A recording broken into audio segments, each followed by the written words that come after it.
മാന്യ സദസ്സിന് നമസ്കാരം. വന്നല്ലോ മാറണം. മധ്യ തിരുവിതാംകൂറിന്റെ സെന്ററിന്റെ അറ്റത്തായിട്ട് കണ്ടുവരുന്ന ഒരു പ്രത്യേകതരം ഭ്രാന്തമായിട്ടാണ് ഞാൻ നിങ്ങളുടെ മുമ്പിൽ വന്നിരിക്കുന്നത്. ചുരുക്കി പറഞ്ഞാൽ തിന്നിട്ട് എല്ലിനിടെ കുത്തിയിട്ട് ചുമ്മാ ഇരുന്ന് കുറ്റം പറയുക, അത്ര തന്നെ. അപ്പൊ നമുക്ക് ഇന്ന് തിരഞ്ഞെടുക്കുന്ന സീരീസ് ഇന്നലത്തെ ABOD എപ്പിസോഡാണ്. ഞങ്ങൾ പോകാതെ ഇരിക്കണോ? ഗർഭിണികൾക്കാണല്ലോ മുൻഗണന കൊടുക്കേണ്ടത്. അതുകൊണ്ട് നമ്മുടെ ഫസ്റ്റ് ലീഡ് അവിടെ നിൽക്കട്ടെ. നമുക്ക് നേരെ നമ്മുടെ ഗർഭണനിലേക്ക് കിടക്കാം. നമുക്ക് നമ്മുടെ സെക്കൻഡ് ലീഡിലേക്ക് കിടക്കാം. കഴിഞ്ഞ എപ്പിസോഡിൽ ഒരാളെ ഗർഭണനാക്കിയിട്ട് പോയതാണ്. ഈ എപ്പിസോഡിൽ അവർക്കായിരിക്കും സ്ക്രീൻ ടൈം കൂടുതലെന്ന് വിചാരിച്ച് കാത്തിരുന്ന ഞാൻ ആരായി? 48 മിനിറ്റാണ് എപ്പിസോഡ്. അതിൽ ഇവർക്ക് കൊടുത്തേക്കുന്ന സ്ക്രീൻ ടൈം എന്ന് പറയുന്നത് 3 or 4 minutes ആണ്.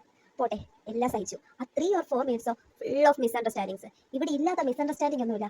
പൊട്ടൻ ആ ലൊട്ട വലാങ്ങ് അവന്റെ അണ്ണാക്കിലും പിരിവെട്ടിയിരിക്കണോ? അവരത് വാ തുറന്ന് പറഞ്ഞൂടെ? അനാവശ്യമായ കാര്യങ്ങൾക്ക് അവൻ വാ തുറക്കാണ്ട് ഇരിക്കൂല, ആവശ്യമുള്ള കാര്യങ്ങൾക്ക് അവൻ വാ തുറക്കത്തൂല. ഇങ്ങനെ ഒരു വെടുവാനെയാണല്ലോ എന്റെ ദൈവമേ ആ കമ്പനി ഏൽപ്പിച്ചെന്നോർത്ത് എനിക്ക് എനിക്കയുടെ പുച്ഛം മാത്രം, വെറും പുച്ഛം.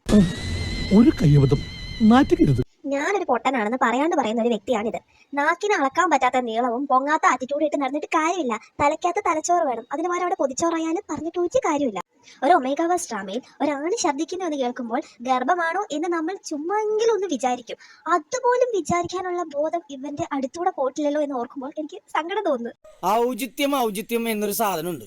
ഒരു മനുഷ്യനായ കുറച്ചൊക്കെ ഔചിത്യം വേണം. ആ കമ്പനിയിൽ ഒരാൾക്കെങ്കിലും കുറച്ച് ബോധം ഉണ്ടല്ലോ എന്ന് അറിയാൻ സാധിച്ചാൽ എനിക്കൊരു സന്തോഷം. ആ ചേച്ചി പോയിട്ട് കാര്യം പറയുന്നുണ്ട്, ഇങ്ങളുടെ കാര്യത്തിൽ പുള്ളിക്ക് ഭയങ്കര കെയറിങ് ആയിരുന്നെന്ന്. ഇതൊക്കെ കണ്ട് ഒരാൾ അവിടെ ബ്ലഷ് അടിച്ചുകൊണ്ടിരിക്കുമ്പോൾ ഞാൻ ഓർത്തു, പോയിട്ടൊന്ന് കെട്ടിപ്പിടിക്കുമായിരിക്കും, എന്തെങ്കിലുമൊക്കെ ഒരു നല്ല കാര്യം നടക്കുമായിരിക്കും. പക്ഷെ അവിടെ നടന്നത് എന്റെ ഇല്ലാത്ത ബുദ്ധിയിൽ ഒരു ഐഡിയ തോന്നുന്നുണ്ട്. മാത്സ് എക്സാമിന് പോലും അവൻ ഇത്രയും തലവച്ചിട്ടുണ്ടാവില്ല. അമ്മാതിരി ഒരു കണക്കുകൂട്ടലാണ് അവിടെ നടത്തിയത്. ഇതിന്റെ പകുതി ബുദ്ധി കാണിച്ചിരുന്നെങ്കിൽ മറ്റവൻ ഇപ്പൊ അവന്റെ വീട്ടിലിരുന്നേനെ.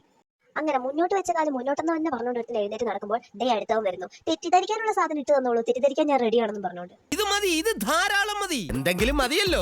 പിന്നെ അവിടെ അരങ്ങേറിയത് മിസ്അണ്ടർസ്റ്റാൻഡിങ്ങിന്റെ ഒരു വലിയ നാടകമായിരുന്നു. ഷേക്സ്പിയറിന്റെ ഡ്രാമയിൽ പോലും ഉണ്ടാവില്ല ഇത്രയ്ക്ക് ട്രാജഡി. എന്നിട്ടും ഒരു ചാൻസ് കൊടുത്തു, എന്തെങ്കിലും പറയാനുണ്ടോന്ന്. ആ സമയത്ത് ഈ വെടുവാൻ ചോദിക്കുക, എന്റെ വെങ്ങക്ക് സുഖാണോന്ന്. എന്താ ചെയ്യേണ്ടത്? എന്താ പറയേണ്ടത്? ഒന്നും വേണ്ട, സമയം എത്രയെന്ന് ചോദിച്ചാലും മതിയായിരുന്നു. എന്നാ പിന്നെ ഇത്ര മിസ്അണ്ടർസ്റ്റാൻഡിങ് പിന്നെയും കയറി വരുമില്ലായിരുന്നു.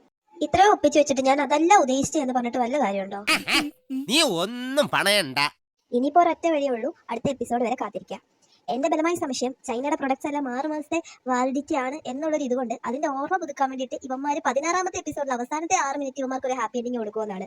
എന്തൊക്കെയായാലും കാത്തിരുന്ന് കാണുക എന്ന് ഉള്ളൊരു ശുഭാപ്തി വിശ്വാസത്തോടെ ഇന്നത്തെ പരദോഷണ പറച്ചിൽ ഞാനിവിടെ അവസാനിപ്പിക്കുന്നു. നന്ദി, നമസ്കാരം.